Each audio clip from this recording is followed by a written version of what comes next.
Bonjour Autoté. Bonjour. Vous êtes auteur et éditeur aux éditions Flubble basé à Poitiers. Vous publiez ce récit graphique pour enfants, Chère Violetta, l'histoire d'Igor, un petit lapin qui raconte ses vacances à travers les cartes postales qu'il envoie à sa copine Violetta, donc, qui elle est une petite vache.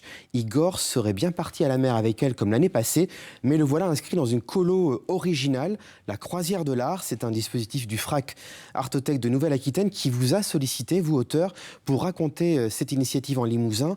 Dans quel genre de croisière est-ce que vous vous êtes retrouvé ? Alors, la Croisière de l'Art, c'est une initiative du FRAC Artothèque Nouvelle-Aquitaine, effectivement, qui a lieu depuis 2020. Ils ont commencé juste après le Covid, donc l'été 2020, donc tous les étés depuis 4 ans. Le FRAC Artothèque emmène des gens qui sont inscrits dans 2 centres sociaux de Limoges, dans différents centres d'art dans le Limousin. Donc il y a 4 dates par été. Donc là, moi, quand je l'ai fait en l'été 2023, il y a eu... Meymac, l'île de Vassivière, enfin le centre d'art de Vassivière, Aubusson et Rochechouart. Et en parallèle, il y a aussi une résidence d'artistes.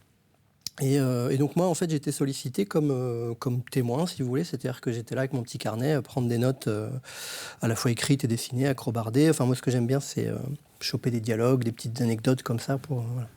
Et quand on est auteur, c'est facile justement de se poser dans cette position-là, d'abandonner son imaginaire et de se dire j'écoute ce que les gens ont à dire et je documente. Oh, oui, moi ça m'est assez naturel, mais l'enjeu là, pour moi, c'était de transformer cette expérience vécue en une fiction en fait. C'est-à-dire que les dates de l'été, les dates de la Croisière de l'Art sont des dates qui sont disséminées dans l'été. Il y en a 4, et moi j'ai tout rassemblé pour raconter que mon petit lapin il part en colonie de vacances. Donc en fait, voilà, c'est un petit peu différent, sachant que dans les Croisières de l'Art, il n'y a pas que des enfants, il y a aussi des adultes. Et donc voilà, moi j'ai un peu... j'en ai fait une fiction, quoi, disons. Alors en vous lisant, on découvre l'enthousiasme de ce petit lapin lorsqu'il découvre la tapisserie d'Aubusson, par exemple, et qui, dans son imaginaire, devient la cité d'Ubussu. Comment avez-vous perçu, justement, les participants à cette croisière qui, pour certains, voyaient pour la première fois des œuvres d'art ? Oui, c'est vrai. J'ai perçu, je sais pas, après même moi, il y a des moments où je rencontrais des choses pour la première fois, bien sûr. Mais vous sentiez quelle ambiance lors des déplacements, lors des visites ? Oh, c'était assez... justement, ça ressemblait un peu à une colonie de vacances. On partait en bus de Limoges, le voyage durait 1h30. Des fois, il y avait des gens qui avaient envie de vomir. Enfin. et c'était assez... Après, il y avait bien sûr les gens du FRAC qui accompagnaient. Donc c'était...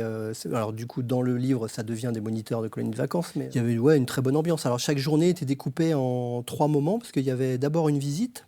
Enfin, même plus de moments. Il y avait d'abord une visite, ensuite un pique-nique, ensuite il y avait un atelier pratique, et à la fin une baignade, parce qu'à chaque fois, comme en Limousin, il y a plusieurs... Bon, il y a le lac de Vassivière, mais il y a d'autres plans d'eau comme ça, donc on se retrouvait à chaque fois à se baigner à la fin. Donc une vraie ambiance colo telle que vous l'avez imaginée dans l'ouvrage. Merci beaucoup, Autoté, d'avoir répondu à notre invitation. Je rappelle la parution de Chère Violetta. J'espère que tu passes de bonnes vacances, et c'est aux éditions Flubble.